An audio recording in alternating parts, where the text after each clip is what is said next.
мындай окуя болду. Ашказаным ооруп калды. Анан кийин ИЖРОго алып бергенден доктурга барсам, начальная стадия гастрит дейт. Себеби биринчи неправильное питание, убакыт жок. Фастфуд, өзгөчө KFC'ни абдан жакшы көрөт экен.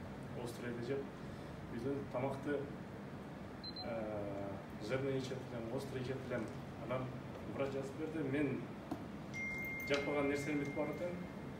Сладкий жебе дейт, мен жакшы көргөн нерсе. Острый жебе дейт, кооруган жебе дейт, камыр жебе дейт, күчтүү тамак жебе дейт. Ошентип отуруп, болгондо жанагы вареный сосиска келип отуруп калды.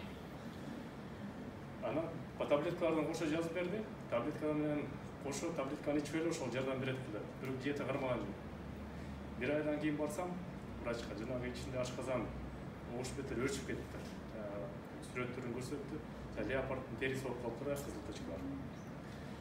Айыкпай сен диета кармасаң, андан ары гастрит болосуң, андан ары язва болосуң деп туруп, анан ошол кезде 82 килограмм эле немени кармадым, диетаны кармаптым.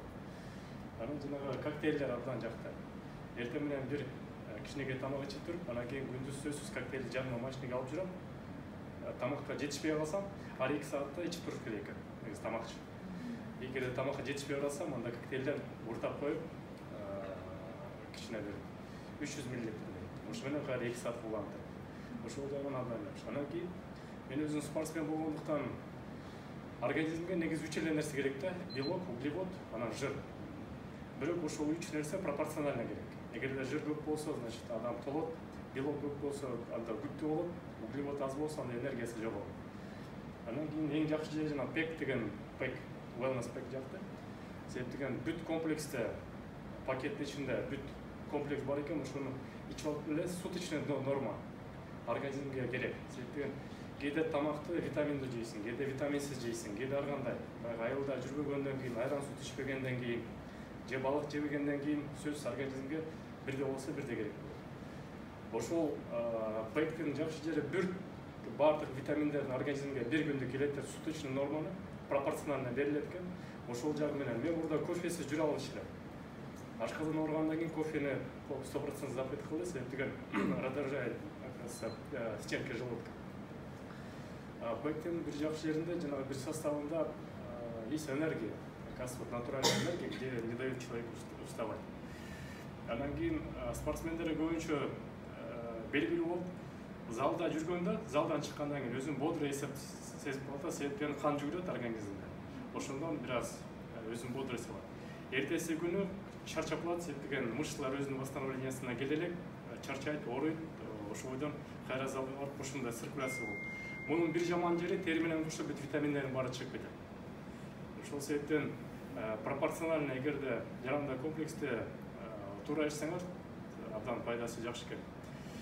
Анан кийин витаминди эч качан күн алыс ичпеш керек. Мисалы үчүн любой витаминди жакшы болобу, 100% натуральный болобу, эгер жумасына 2 жолу, 3 жолу унутуп калып, бир күн өткөрүп кайра ичип, кайра өткөрүп кайра ичсе, пайдасы эффект болбойт. Организмге негизи постоянство керек да, дайыма бир витаминди дайыма ичип турса. Ошол үчүн Кудай буйрса эми бул продукция менен активдүү эле колдонуп атам. Кийинки заказды полностью үйлөнмөдө заказ бердим, балдарга да заказ бердим.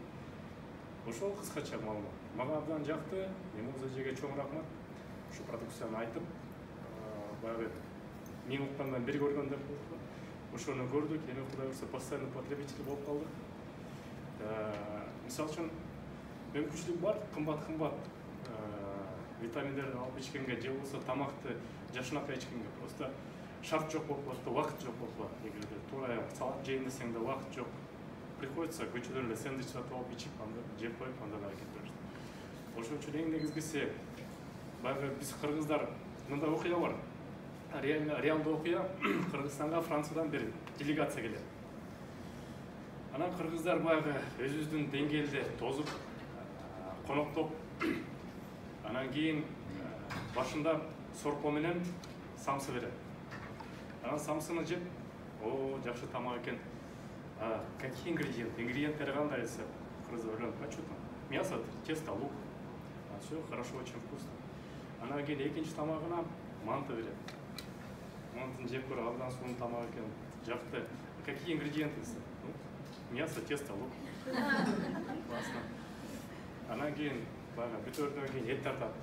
бешбармақ астында тамақ ішеді. Здесь какие ингредиенты? Ну, мясо, чистый лук. Это, здесь есть своя логика, потому что мы, оказывается, больше ничего не кушаем, да? Зелень не кушаем, фрукты не кушаем. Соответственно, приходится в современном мире питаться вот такими витаминами. Все, спасибо. Врачқа бара алексың бе? Врачқа бардым. Wellness ішкеннен бері. Жоқ, врачқа бардым. Жақсы болып қалды. Даже диета қармап тұрып алды. Ну, организмда көніп қалды. Сбросил 4 килограмма сразу. Тренажерлар кетті. Сонан кейін диетаны қармап тұр. Я думаю, этот wellness тоже пропивать еще поможет. Ну, будет возможность еще через месяц, либо через 2 выступлю, расскажу, что дальше было.